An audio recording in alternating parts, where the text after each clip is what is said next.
താമരശ്ശേരി ചുരത്തിൽ കാർ തടഞ്ഞ് 68 ലക്ഷം രൂപ കവർന്ന കേസിൽ കൊടുങ്ങല്ലൂർ സ്വദേശികളായ 2 പേർ പിടിയിലായി. തോമസ്, ഷാമോൻ എന്നിവരെയാണ് താമരശ്ശേരി പോലീസ് പിടികൂടിയത്. ബുധനാഴ്ച രാത്രിയാണ് കർണാടക സ്വദേശി വിശാലിന്റെ കയ്യിൽ നിന്ന് 8 അംഗ സംഘം പണം കവർന്നത്. അഭിജിത്ത് മുഴക്കുന്നുണ്ട്. അഭിജിത്ത്, വിവരങ്ങൾ. ഉന്മേഷ്, ബുധനാഴ്ചയാണ് ഈ മോഷണം നടന്നത്. ചുരം 9-ാം വളവിന് സമീപത്ത് വെച്ചാണ് ഇത്തരത്തിലൊരു 8 അംഗ സംഘം ഈ യുവാവിന്റെ പക്കൽ നിന്ന് 68 ലക്ഷം രൂപ കവരുന്നത്. ഇയാൾ മൈസൂർ സ്വദേശിയാണ്, വിശാൽ എന്നാണ് പേര്. ഇയാൾ ഈ മൈസൂരിൽ നിന്ന് കൊടുവള്ളിയിലേക്ക് സ്വർണം വാങ്ങാനായി പോവുകയായിരുന്നു.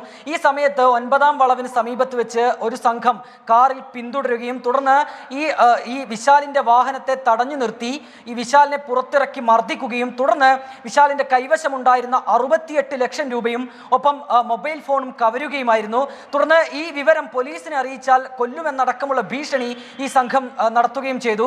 തുടർന്ന് 2 ദിവസം കഴിഞ്ഞ് വെള്ളിയാഴ്ചയാണ് വിശാൽ പോലീസിന് പരാതി നൽകുന്നത്. താമരശ്ശേരി പോലീസിന് പരാതി നൽകുകയായിരുന്നു. തുടർന്ന് പോലീസ് CCTV ദൃശ്യങ്ങളടക്കം കേന്ദ്രീകരിച്ച് നടത്തിയ അന്വേഷണത്തിലാണ് ഈ കൊടുങ്ങല്ലൂർ സ്വദേശികളാണ് പ്രതികൾ എന്നുള്ള ഒരു അനുമാനത്തിലേക്ക് എത്തിയത്.